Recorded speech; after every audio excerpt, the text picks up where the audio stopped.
नमस्कार दोस्तों, मेरा नाम है रुद्र प्रताप सिंह और स्वागत करता हूं मेरे चैनल जौनपुर टू जर्मनी में। आमतौर पे मैं इस तरह के वीडियो बनाता नहीं हूं क्योंकि मुझे जो है अपनी क्राउड जो है आपने मेरे सब्सक्राइबर मुझे बनाने हैं इंडिया में, क्योंकि मैं वहां पे जो है कम्युनिटी बिल्ड करना चाहता हूं सोशल वर्क के लिए। लेकिन मैंने सोचा कि कुछ इंटरेस्टिंग टॉपिक जो है यहाँ पे आने वालों के लिए या जो यहाँ पे रह रहे हैं उनके लिए भी बनाऊँ। तो मैं अपना परिचय दे देता हूं जिससे आपको जो है कनेक्शन बन पाए। मेरा नाम रुद्र प्रताप सिंह है और मैं एक फ़िनांशियल सेक्टर में काम करता हूं। मैं कंपनी का नाम नहीं ले सकता, लेकिन मेरा पर्सनल एक्सपीरियंस शेयर करूंगा। जब हम इंडिया से यहाँ आते हैं या जो लोग यहाँ कमा रहे हैं, यहाँ बसना भी चाहते हैं लॉन्ग टर्म के लिए या वापस जाना चाहते हैं, तो हम में से बहुत सारे लोग जो नौकरीशुदा हैं उनके पास इंडिया में जो है कोई फ्लैट होता है या कोई प्रॉपर्टी होती है जिसका लोन चल रहा होता है। तो बहुत सारे लोगों का मैंने देखा है क्वेश्चन रहता है, बहुत बार कोरा में रहता है, फेसबुक में भी रहता है, ग्रुप्स में रहते हैं। वीडियोस तो मैंने देखे नहीं है शायद अभी तक कोई ऐसे पर्टिकुलरली। तो मैं आज का टॉपिक जो लेने वाला हूँ वो है होम लोन या लोन्स के ऊपर या पर्सनल लोन्स के ऊपर। जर्मनी में इसमें ज़्यादा कुछ फ़र्क नहीं पड़ता, मैं आपको बताऊँगा कैसे। तो हम में से बहुत सारे लोग यहाँ पे 2-3 ऑब्जेक्टिव लेके आते हैं विदेश। एक तो ये होता है कि मतलब वर्क लाइफ बैलेंस है, यूरोप में आपको घूमना है, बहुत सारा एक्सप्लोर करना है, नया कल्चर सीखना है। लेकिन आप कुछ भी कहिए, मॉनेटरी एस्पेक्ट होता ही है कि मतलब कुछ पैसे भी बच जाएं और कैसे हम अपने कर्ज को जो है अच्छे से सेटल कर दें इंडिया में। आप में से बहुत लोग, जैसे मेरा भी फ्लैट है इंडिया में जिसको मैं रीपे करने जा रहा हूँ बहुत जल्दी ही, उसके ऊपर ही ये वीडियो है। तो आप लोगों की जानकारी के लिए मैं बताना चाहता हूँ कि इंडिया में इस समय 9% के ऊपर जो है इंटरेस्ट रेट चल रहा है। आई थिंक 9.5 भी है, 9.75 भी है, 10 तक चला जाएगा लग रहा है, और जो कि काफ़ी महंगा है। ये तो मैं आपको होम लोन की बात बता रहा हूँ। इसके अलावा जैसे आपके कुछ लोगों के पर्सनल लोन भी होते हैं, भाई सबके एक्सपेंस है, कुछ के टॉप अप लोन होते हैं, कार लोन है, बहुत सारे लोन होते हैं, या स्टडी लोन भी होता है, एजुकेशन लोन। बहुत ही इंटरेस्टिंग चीज़ है जो मुझे भी नहीं पता थी, जबकि मैं फिनेंशियल सेक्टर में ही काम करता हूँ। लेकिन मेरे कलीग्स ने मुझे बताया कि यहाँ पे लोन जो है बहुत सस्ता है, जबकि ऐसी अफवाह है कि बहुत महंगा है। ऐसा बिल्कुल नहीं है। तो यहाँ पे 2-3 तरीके के लोन हैं। एक तो होता है लॉन्ग टर्म लोन, एक होता है शॉर्ट टर्म लोन, एक होता है कार लोन, एक होता है होम लोन। सब भूल जाइए आप किसी भी बैंक में जाइए, डॉयचे बैंक, कॉमर्स बैंक, ह्यूपोफराइन बैंक, या आप चेक24 में भी पता कर सकते हैं।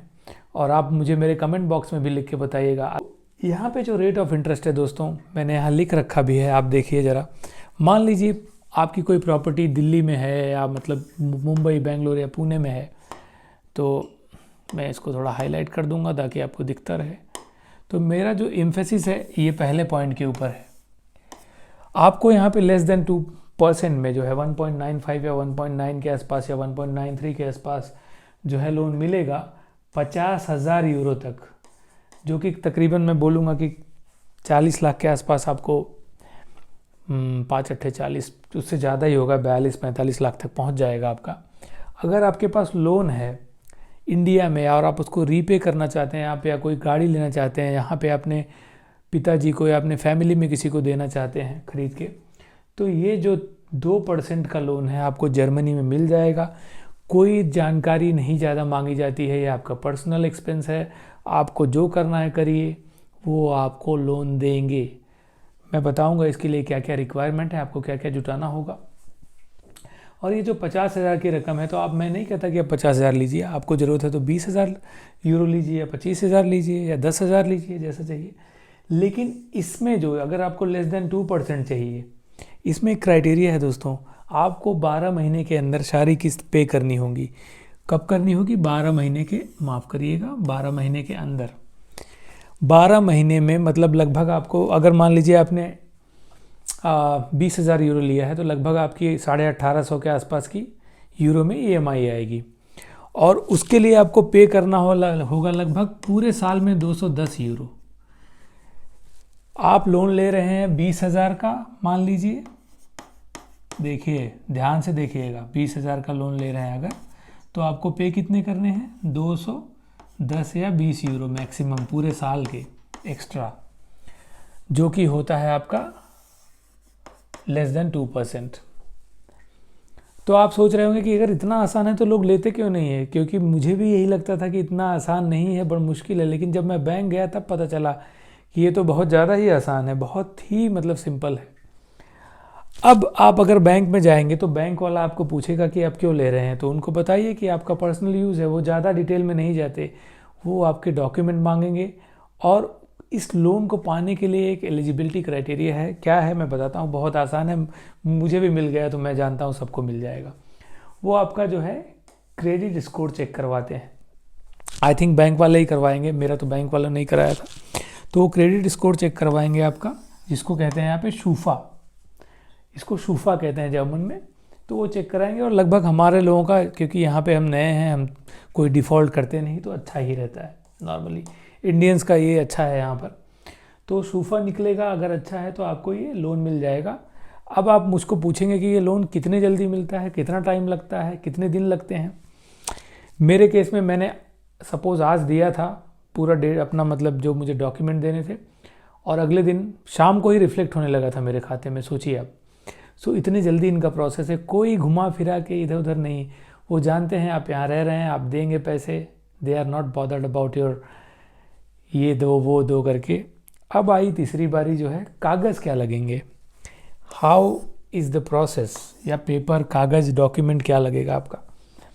तो 3 चीज़ें लगती हैं आपकी। पहले तो आपका पासपोर्ट लगेगा, दूसरा आपका लगेगा aufenthaltsटिtel, जिसको बोलते हैं कि जो आप एयरलाउबनी से आपको रहने की जो यहाँ पे परमिशन है, उसका जो एक होता है ना जुजास ब्लाट्स टाइप का होता है जो कागज़ है हरे रंग का, आपके जो ब्लू कार्ड या जो मतलब रेजिडेंस परमिट के साथ जो आपको मिलता होगा कार्ड के साथ।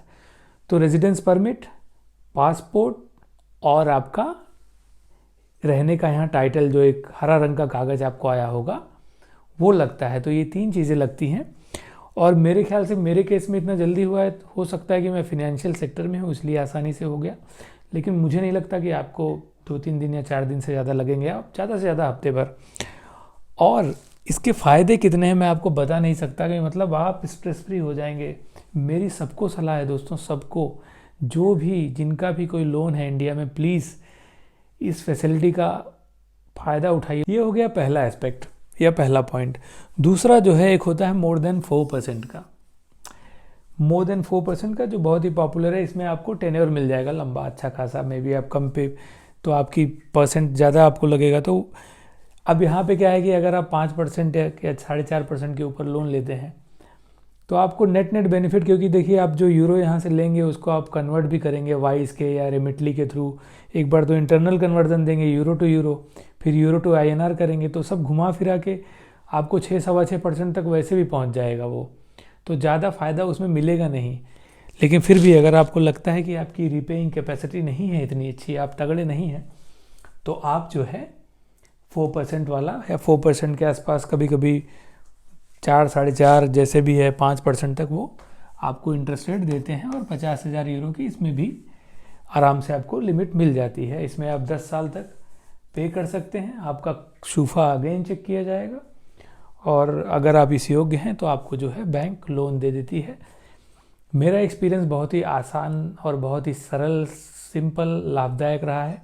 आशा करता हूँ कि आप लोगों को वीडियो पसंद आया हो दोस्तों। मुझे पता नहीं मैं अगले आने वाले टाइम में इन सब के रिलेटेड या जर्मनी स्पेसिफिक वीडियोस बनाऊंगा कि नहीं, लेकिन तब आप कमेंट में लिख के बताइएगा अगर आप तक ये वीडियो पहुंचता है। अगर आपको अच्छा लगे तो इन टॉपिक्स पे शायद मैं ऑन एंड ऑफ बनाता रहूँगा। तो थैंक्स अ लॉट, अपना ख्याल रखिए, मिलते हैं फिर।